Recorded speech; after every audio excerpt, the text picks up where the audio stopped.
నువ్వు ఈ దేశానికి పౌరుడివే అయ్యి ఉండి నీకు ఒక మతపరంగా గానీ ఒక కులపరంగా గానీ నీకేమైనా ప్రాబ్లం వచ్చినా, ప్రభుత్వ అధికారుల నుంచి నీకు ప్రాబ్లం వచ్చినా, పోలీసు వ్యవస్థ నీకు సరైన సహకారాన్ని గానీ సహాయాన్ని గానీ అందించలేకపోయినా, న్యాయ వ్యవస్థ నీకు ఎటువంటి న్యాయాన్ని చేయలేకపోయినా, ఇలా పలు రకాల ఇష్యూస్ లో నువ్వు రావాలి. కానీ మనం ఏం చేస్తున్నాము, ఆ హ్యూమన్ రైట్స్ సంస్థ మనవాళ్ళదే, మనవాళ్ళు పెట్టింది.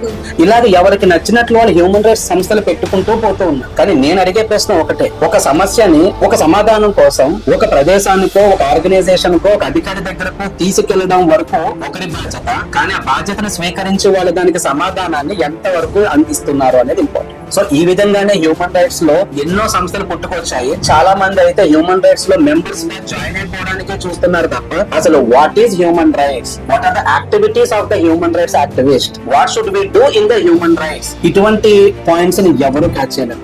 అసలు దాని మీద కాన్సన్ట్రేషన్ కూడా లేదు. నాకు హ్యూమన్ రైట్స్ ఐడి కార్డు ఉంది, I'm member of human rights. కానీ ఒకటి మాత్రం మనం ఎప్పుడు గుర్తుపెట్టుకోవాలి, human rights commission is different, remaining organisations అంటే okay sir, human rights organisation పేరుతో చాలా మంది బ్లాక్ మెయిల్ కి గురి చేస్తున్నారంటూ కూడా కొన్ని ఆరోపణలు వస్తున్నాయి. దీని గురించి మీరు ఏం చెప్తారు? మీ దగ్గర కంప్లైంట్ వచ్చిందా? అంటే కొన్ని వినిపిస్తున్నాయి.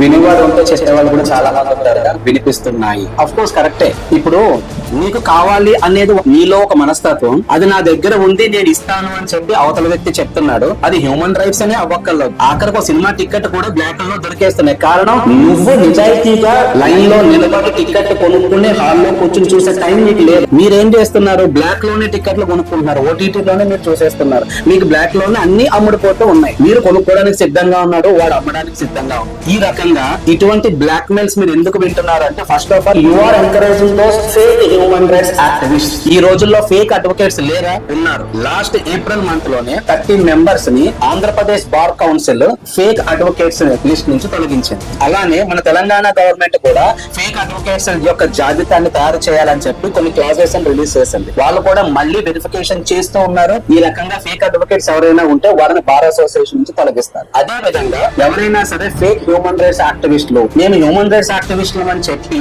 చెప్పుకుంటూ ఎవరి దగ్గరైనా సరే డబ్బులు వసూలు చేయడం, లేదంటే బ్లాక్ మెయిల్ చేసి రకరకాలైనటువంటి కార్యక్రమాలకు వాళ్ళు పాల్పడిన వాళ్ళు అయితే మీరు దగ్గరలో ఉన్నటువంటి పోలీస్ స్టేషన్ కి ఇమ్మీడియట్ గా కంప్లైంట్ రైజ్ చేయండి. కానీ మీ అందరికీ మళ్ళీ వచ్చే సమస్య ఏంటంటే, సార్ వాళ్ళు వీళ్ళు ఒకటేగా, మీరు వాళ్ళ మాట వింటారు, వాళ్ళు వీళ్ళ మాట వింటారు, ఈ సమస్యకి పరిష్కారం ఎలా అన్నప్పుడు ఫస్ట్ మీరు చేయాల్సింది మాత్రం పోలీస్ స్టేషన్ కు నేరుగా వెళ్ళినప్పుడు వాళ్ళు మీ కంప్లైంట్ తీసుకోకపోతే మీరు నేషనల్ హ్యూమన్ రైట్స్ కమిషన్ కి మీ కంప్లైంట్ ని రిజిస్టర్ పోస్ట్ ద్వారా పంపిస్తూ అదే కాపీని మళ్ళీ మీరు మీ యొక్క జిల్లా ఎస్పీ గారికి పంపించినట్లయితే వాళ్ళు ఇమ్మీడియట్ గా యాక్షన్ తీసుకుంటారు.